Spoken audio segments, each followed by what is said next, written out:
हम ममता झा समस्त मिथिलावासी गोर लागै छी। गौरी के विदाई गीत गाबे जा रहल छी। जय गीत करे छथिन आदरणीय दिनेश झा माधव जी केने छथिन। धन्यवाद। लिपटी लिपटी सखी कानठी मैना नैना साँझरानी नोर गे माए नैना साँझरानी नोर गे माई बड़ा सुकुमारी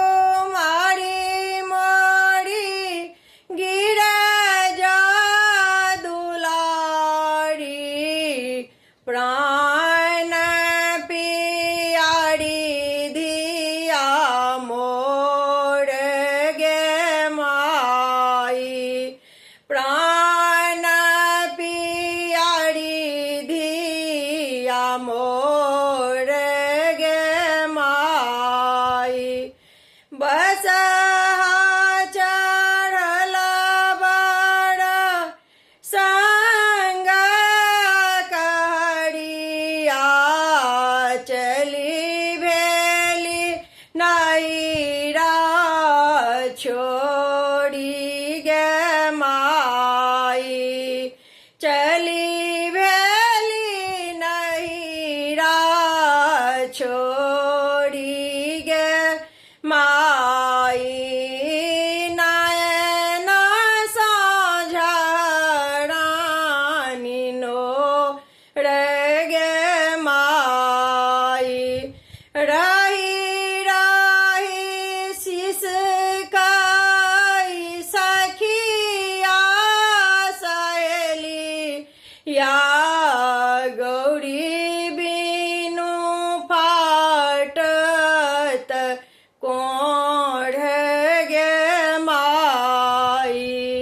गौरी बिनु फाटत कोढ़ गे माई सुना भावना भेला सुना भेलना गड़िया विधना केहन कठोर गे माई विधना केहन कठोर गे माई नयना साँझराई नोर गे माई चहला पहला छलै अंगना दुआरी या बिटिया साछना आन मोल गे माई बिटिया साछना आना मोल गे माई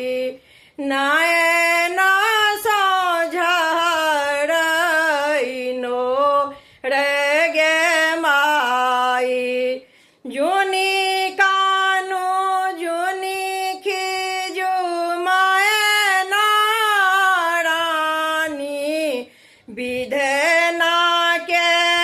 चलही जोग गे माई विधना के चलही जोग गे माई